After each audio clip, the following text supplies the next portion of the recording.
Este segmento es presentado por Stellarbet, donde juegan las estrellas. El alza histórica en los combustibles en Chile, impulsada por ajustes al MEPCO y el aumento internacional del petróleo, comenzó a impactar directamente en la inflación y provocó protestas en Santiago. La medida, confirmada por ENAP, generó preocupación por su efecto en el costo de vida y evidenció tensiones sociales ante el encarecimiento del transporte y bienes básicos. El gobierno de José Antonio Kast defendió la decisión como necesaria frente al contexto global, aunque reconoció el malestar ciudadano. Expertos advierten que el incremento tendrá efectos en cadena sobre toda la economía, mientras crecen las críticas políticas por la forma en que se implementó y por su coincidencia con propuestas de rebajas tributarias. Y para conversar de los efectos políticos en esta mañana, acá en Turno AM y económicos de la crisis que estamos pasando, estamos en estos momentos con el periodista y miembro del Centro de Investigación Periodística de la UDP, Juan Andrés Guzmán. ¿Cómo estás, Juan Andrés? Bienvenido. Buenos días, Juan Andrés. ¿Qué tal? ¿Cómo están? Bien, acá estamos para pensar. Centro Cuéntame. de Investigación Periodística de la UDP, no es de la UDP. Es independiente, un chiringuito que montamos entre colegas periodistas. Perfecto. Centro de Investigación Periodística. Y para partir, Juan Andrés, durante la jornada de ayer vimos movilizaciones en Santiago, principalmente por parte de los estudiantes secundarios. ¿Cómo ves la combustión social? Me preocupa porque esta vez la reacción va a ser más dura, yo creo. Hay legislación, si las calles se combustionan, tengo la impresión de que va a ser más duro que antes, en términos de las víctimas, de los estudiantes. Me preocupa que no hayan soluciones políticas pacíficas y que las cosas se calienten demasiado rápido y me preocupan los estudiantes caminando, protestando, lo que les vaya a pasar. Claro, es como un tema humano. ¿Y hay aspectos políticos y comunicacionales que estimulan la polarización? Sé que estoy un poco aburrido de los análisis comunicacionales. La verdad. Dale. Me gustan más los datos de los fenómenos que están ocurriendo en términos de cifras económicas, porque el problema desde mi punto de vista, cuando uno se centra en lo que dice y lo que dijeron, empezamos a pillarnos la cola, digamos. Hoy día estamos discutiendo si los rebajas tributarias para los ricos mejoran la economía, aumentan el empleo, y eso no es discutible. Eso se sabe que no ocurre. Es como si te dijera, ¿sabes qué? Discutamos si la Tierra es plana. ¿Por qué vamos a discutir eso? Sí, no es así. ¿Y de qué manera eso se le puede bajar a la gente de manera simplificada para que lo entienda en su casa? Primero, los periodistas deberían dejar de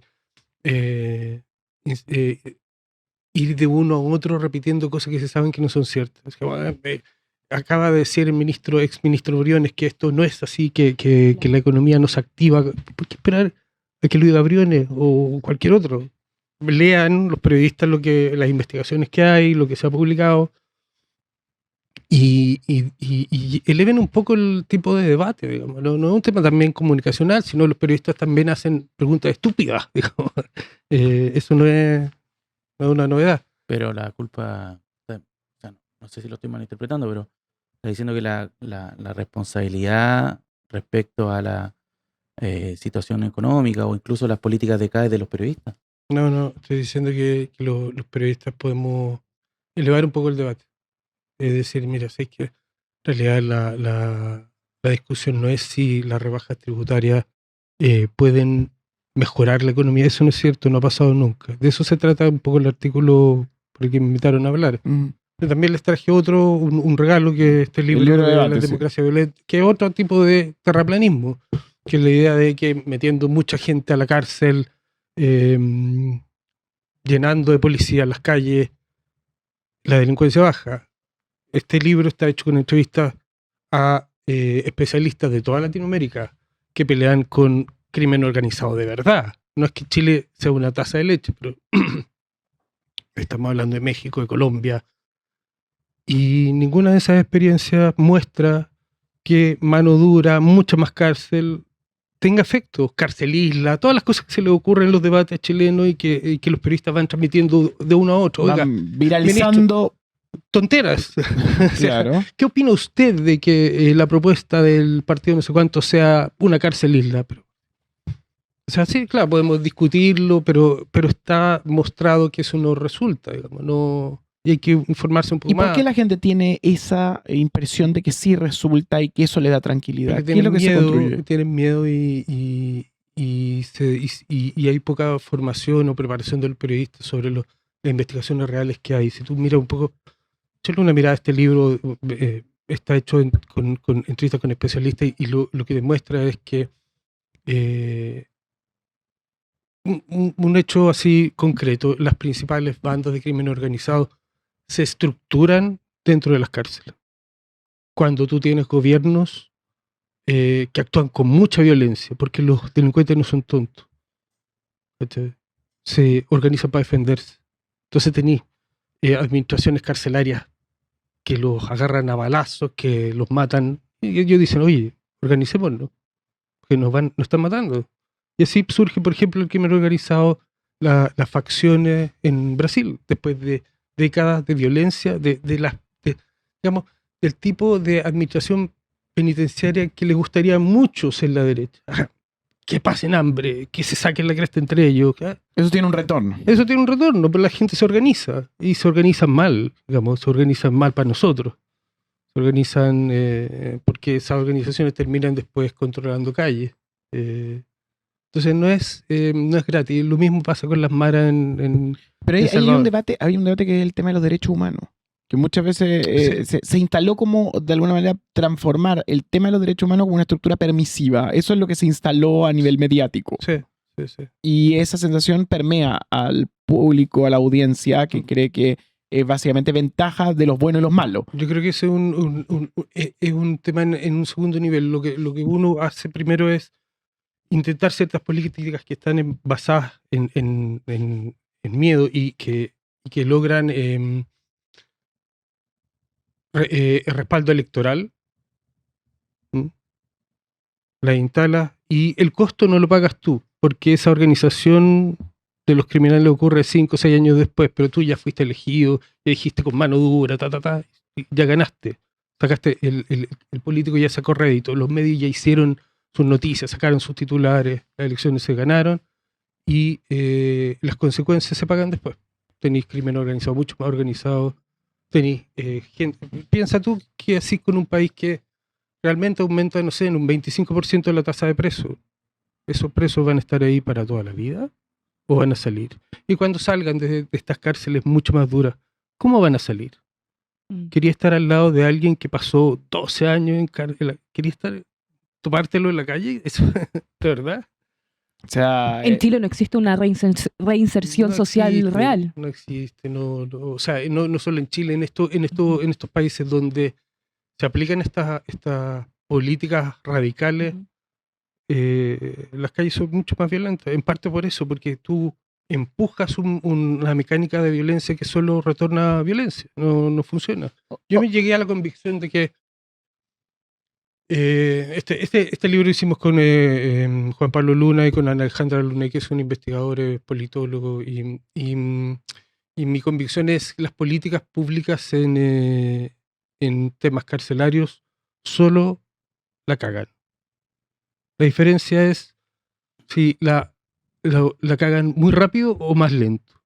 ¿Okay? Tú tienes políticas muy draconianas, muy feroces, y te podís pegar un salto al precipicio muy rápidamente. Puedes tener políticas más moderadas que vayan arruinando el sistema de seguridad más lentamente, porque la seguridad no la arreglan las políticas policiales. Hay otros lados por donde se arreglan esas políticas policiales, que son políticas de salud, de educación, evitar que generaciones de jóvenes caigan en estos temas laborales, darle oportunidad a los cabros que puedan elegir otros tipos de formas de vida. Pero si tú crees que la política que soluciona y que te da seguridad es la política policial, carcelaria, militar en las calles, Bueno, es la experiencia latinoamericana. Así, acá no hemos inventado nada nuevo en términos de mano dura. Maduro ha matado más gente en términos de política de persecución penal de delitos comunes. No estamos hablando de delitos políticos, que nadie en Latinoamérica. Mucho más que, bueno, y Bukele ha encarcelado mucha más gente, pero no ha matado tanto. Maduro mató mucha gente.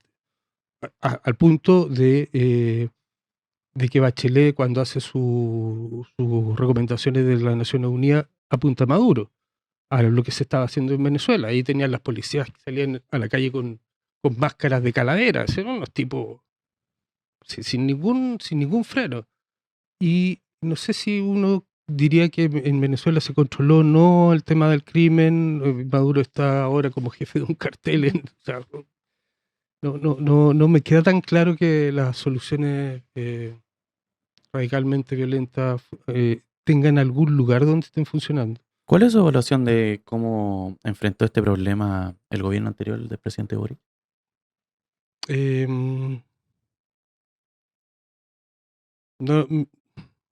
A ver, ahí hay dos asuntos distintos. Uno es las tasas de criminalidad venían en un alza. Me da la impresión de que lograron contenerlo, y creo que en términos de políticas comparadas, eso es una buena política pública. Como frenar el envión. Y es frenar las alzas y tratar de controlar eso. Yo creo que eso es una buena política realista, porque aquí hay que diferenciar entre los sueños de paz que tenemos cuando nos levantamos en la mañana, ojalá todo fuera rosado, y las políticas reales en Latinoamérica, lo que se ha aplicado y lo que funciona. Y eso es, me parece, que lo que se puede esperar. O sea, movimientos lentos hacia abajo, ojalá una política que te incline hacia abajo los crímenes, porque la solución de esos temas no pasa por policía.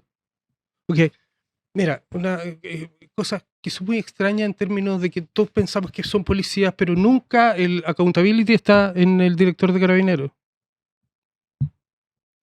La solución es policíaca. Bueno, pero entonces, ¿por qué no cambiamos al director de Carabineros cuando las cifras son malas? Tienen mucho más recursos. Eso fue lo que hizo el gobierno pasado. Le dio mucho más recursos. Se reconoció que le dio más recursos. Bueno, no sé si el rating de este programa baja, alguien del equipo tendrá que pagar, ¿no? O sea, ser responsable del... Bueno, acá las políticas son policiales. Se le dan más recursos a los policías y nadie dice en la televisión, bueno, ¿cuándo pedimos la cabeza del director general? Bueno, porque ¿no? hay también en la televisión una coordinación con las policías. Bueno, pues, bueno, entonces en la cual la televisión entrega sus operativos a las áreas de prensa como material tipo agencia. Eso es una de las entrevistas que sale acá, que es una investigadora canadiense que investigó las políticas comunicacionales de Carabineros y mostraba eso. El equipo de prensa de Carabineros es mucho más grande que los equipos de prensa de muchos medios. O sea, ellos le entregan también la información y el contenido. El material hecho, digamos, le entregan, no sé, la programación y el rating de éxito se lo entrega la policía a los canales. Evidentemente, después de eso, no podéis fiscalizar bien a las policías. Pero ese ya es como la parte, digamos, que explica cómo se sostiene el modelo. Pero si uno piensa de verdad como ciudadano que lo que hay que hacer acá es más policía, bueno, que los que tienen más recursos digamos, y cada vez más leyes que los protegen se hagan responsables en algún momento. Ahora habrá que poder decir, bueno, el director general de Carabineros tiene que hacerse responsable de las alzas de crímenes o no, o atacar, como decía el presidente, cuestionar a un policía, atacar a la patria, como, se me fue la cuña. Bueno, eso fue a partir de un crimen, pero quiero decir que esa sensación de que el policía es incuestionable, de que criticarlo es horrible, no da cuenta de la inversión que se ha hecho en la policía. Sabemos que uno de los lemas también de campaña de Kast era la seguridad, pero ahora el 71% de los recortes del Ministerio de Seguridad se va a concentrar también en Carabineros. De hecho, son 51.000 millones menos en su presupuesto. ¿Cómo tú lo proyectas de aquí a un tiempo más? Mira, yo no he seguido esta parte está un poco sorprendido con el tipo de discusiones y me concentré. Yo estoy haciendo un postdoctorado de investigación académica en nuestra área, entonces no estoy tan al dedillo con la evolución de los anuncios y de las políticas. Me parece que están un poco perdidos en varias áreas. La forma en que se enfrentó el tema del combustible está mal, claramente. Y en términos de las policías, yo estaba esperando, así, haciendo mis cuentas rápidas, que para solucionar este impasse comunicacional se anunciara rápidamente el despliegue de tropas porque eso es, digamos, una cosa esperable como de las campañas. Yo creo que todavía este gobierno está en campañas, con discurso de campaña. Entonces, que mañana o pasado, digamos, no, vamos a desplegar en la frontera al ejército y vamos a hacer intervenciones policiales. Porque yo creo que ahí como que se equilibra un poco en esa lógica que tenían de usar el miedo para sustento político. Estaba esperando eso. Me sorprende un poco esas rebajas, pero creo que son cosas bastante menos relevantes, porque no van a despedir carabineros, no se van a quedar sin bala, digamos, no sé bien en qué afecta operacionalmente esas bajas de presupuesto, digamos, si son reales o no, digamos, en términos de que... los temas de fondo son, mira, tú vivís en La Pintana, tú tienes derecho a saber cuántos policías hay hoy día protegiendo esa zona versus la cantidad de policías por habitante que hay en Las Condes o en este mismo barrio de Providencia. ¿Tenéis derecho a saber y comparar y sentir que hay una injusticia de uso de recursos, por ejemplo? No, pues, eso no se puede saber porque esos son temas de seguridad. Pero ni siquiera podéis saber la historia. Entonces, a creo pesar que de poder saber dónde hay una comisaría y qué sector es más seguro en una aplicación de... SoSafe. y de las aplicaciones que hay de temas inmobiliarios, uno puede ver el área, cuánto ha crecido la cantidad de comisaría alrededor. Claro. Como parte de un factor. Pero no puedes saber la dotación. Las dotaciones. Y ni siquiera la histórica, porque uno diría, no, porque si tú informas las dotaciones, los delincuentes van a saber dónde... No sé. Yo creo que todos intuimos, saben todos qué áreas son más seguras o no. Lo que pasa es que si tú ocultas esa información, tú no puedes decirle a nadie, oye, pero ¿por qué en una zona hay un carabinero cada 100.000 habitantes y en la otra hay uno cada 20.000? Esa discusión es la que se evita, no es un tema de seguridad. Entonces, temas de presupuesto y son anuncios, ¿no? No están ocurriendo ahora. Creo que los problemas de seguridad tienen hay otros enfoques que hay que aplicarle a esto. Juan Andrés, por otra parte, aprovechando que tú también has escrito sobre esto, al principio lo mencionaste en el programa, pero creo que sería bueno profundizarlo. Le suben a la benzina a la clase media porque no hay plata, pero al mismo tiempo el programa de gobierno insiste en bajar el impuesto de primera categoría a las grandes empresas. Y el argumento de republicanos es que esto reactiva la inversión, genera empleo, este famoso chorreo que hemos visto también en televisión. ¿Hay alguna evidencia real en Chile o en el mundo de que haya funcionado alguna vez, o es lo que Paul Krugman llama una idea zombie? Nunca ha funcionado. Nunca. No sé cómo decirlo. Pero alguna evidencia. Es como la Tierra no es plana. No, ya paremos. ¿Cuántas veces lo vamos a decir? Sí, pero el tema es que hasta ahora nadie comunicacionalmente, ni siquiera en televisión, en los últimos días... Lo saben perfectamente, la lo gente saben no... todo, digamos, y nosotros no. Yo entiendo el asunto, pero creo que digamos, que tampoco conseguimos mucho repitiendo la Tierra no es plana, porque hay estúpidos que van a creer todo. Por ejemplo, yo no lo sé, como periodista. Ya, y me imagino que, por ejemplo, mi familia tampoco lo sabe y creo que sería bueno también explicárselo a la gente. Lo que pasa es que una vez que lo diga, va a durar una semana y a la semana siguiente vamos a estar preguntando lo mismo. Como que hay una parte, hay un problema humano y... de la esperanza. Sí, también de que lamentablemente sí, las políticas públicas son cada vez más complejas y entonces uno se queda con la cuña y entender bien cómo están funcionando estructuralmente las cosas se nos escapa a todos. Eso es verdad, digamos. Entonces es una discusión que volvemos a tener. La verdad es que el artículo que nosotros publicamos ahí en Tercera Dosis está hecho, es un artículo que se hizo el 2020. Era un working paper de unos investigadores del LSI, y se publicó el 2022 y sigue siendo válido hoy día. No hay ninguna evidencia. Es una investigación que reúne 50 años de rebajas tributarias a los ricos. 50 años de rebajas tributarias. Y no hay ninguna evidencia de que rebajar los impuestos a los más ricos reduzca, dinamice la economía, mejore el empleo. Lo único que ocurre con eso es que los ricos se hacen más ricos. Sorpresa.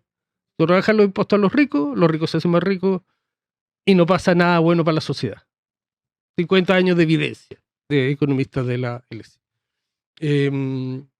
Y nada, después de eso vino una evidencia práctica, que es el gobierno el gobierno inglés más corto de la historia.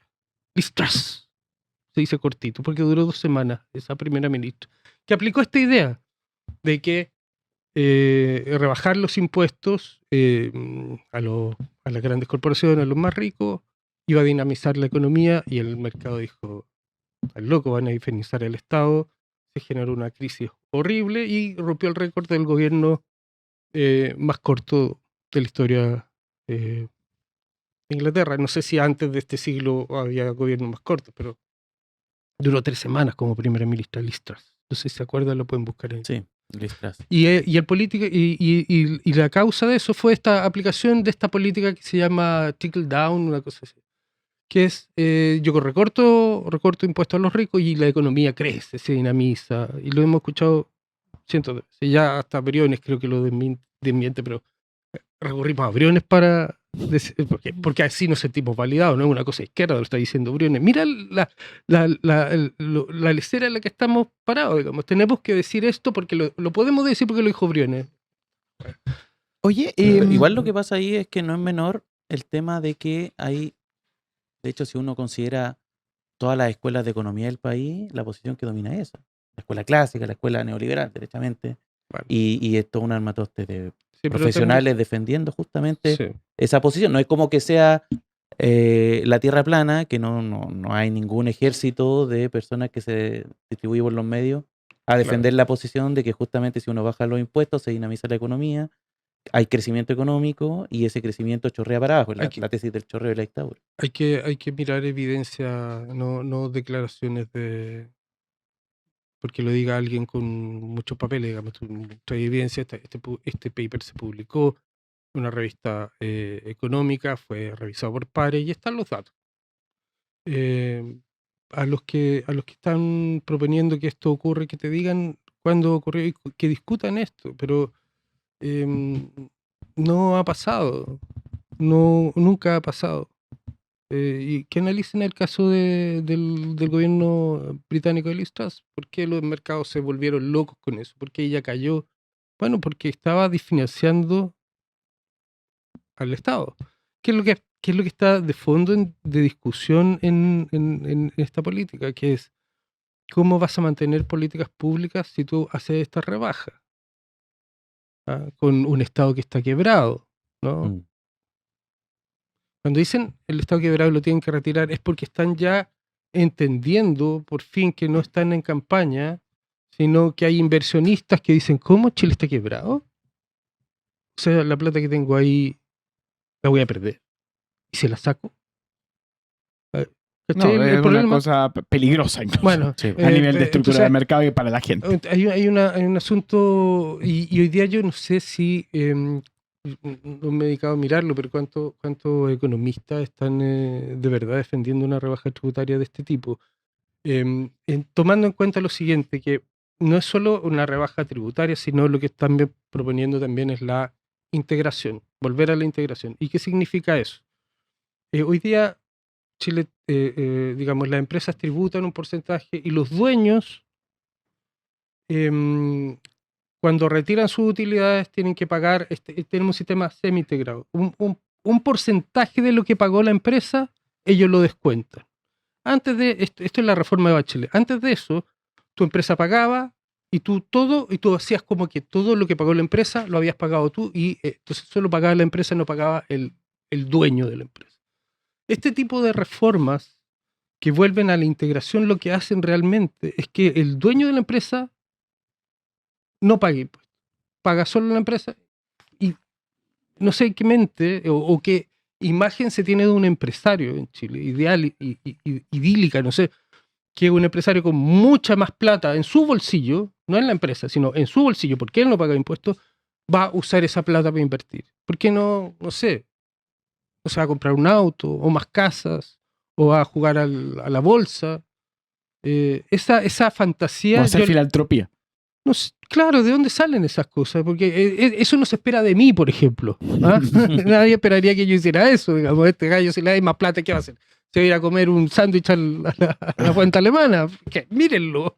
Claro. Bueno, una sola cosa. Esto yo lo conversé, porque yo hice una investigación sobre la evolución de los impuestos, viendo el tema de la elusión tributaria. Lo conversé con gente de los años 90, cuando llega el gobierno de Aylwin, y los primeros que se encargan de los impuestos bajo Echeverry, digamos, tienen la idea de que el que va de impuestos es el chico, el grande no. El grande no está para eso. El grande lo que hace con su plata es invertirla. ¿De dónde salió eso? ¿De dónde sale esa raza de gente que cuando tiene plata invierte? Y no se la lleva, no la gasta en mansiones, no me puede... Te voy a hacer una pregunta, prejuicio. Juan Andrés, bueno, también es parte de Tercera Dosis, y Tercera Dosis también es un núcleo de pensamiento muy interesante, en el cual en el año 2023 publica una nota sobre DJ Liz, que es la creadora del neoperreo. Esa nota fue muy popular y muy viralizada, y decía: hoy lo ilegal es un parásito gigante y si lo sacamos del mundo se muere. Decía que en Chile era imposible erradicar los distintos tráficos que prosperan. Y una nota muy honesta, era muy transparente sobre una perspectiva de una, digamos, miembro creativa de la generación Z.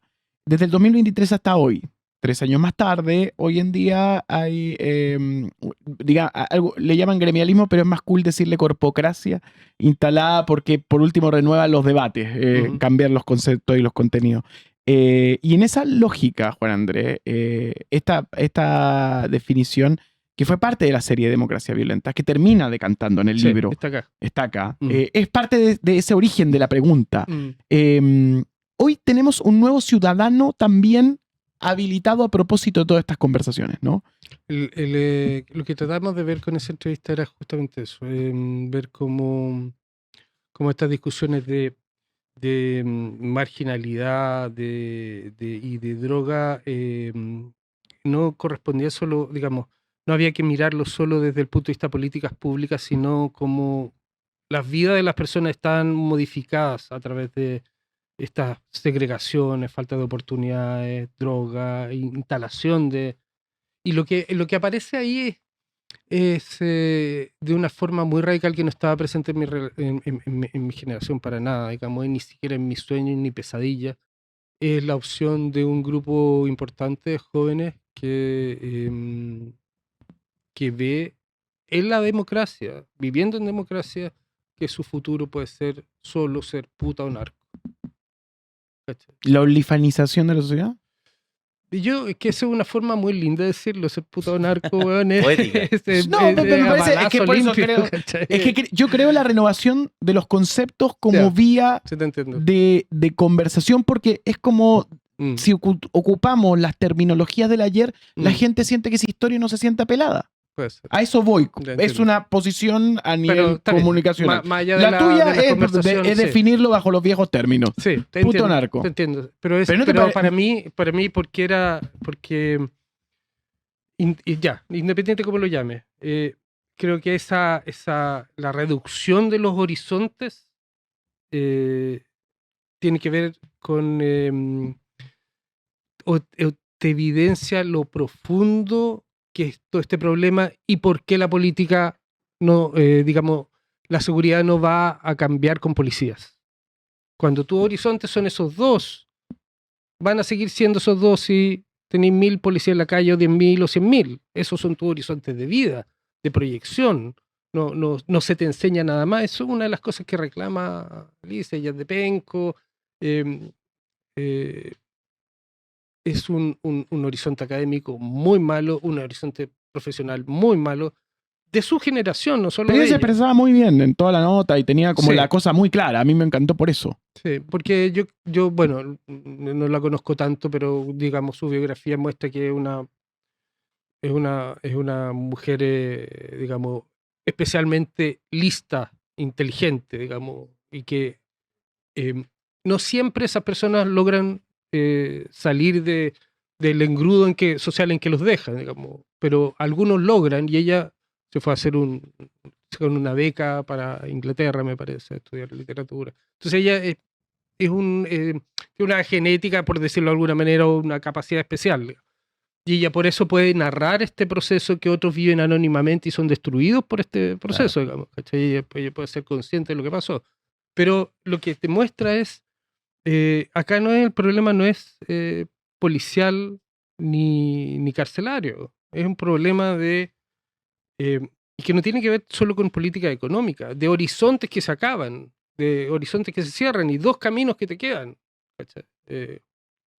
Estamos resumiendo, porque pueden haber otros caminos intermedios, pero en una sociedad que te da esas ofertas, poco aporta las políticas de seguridad. Este trabajo ha sido de muchos años, Democracias Violentas, que está presentado con el profesor Juan Pablo Luna, sí, también Alejandra Nurlich. Alejandra Nurlich y el señor Juan Andrés Guzmán, un clásico del periodismo chileno. Para nosotros es un honor tenerte esta mañana. Muchas gracias. No, de verdad.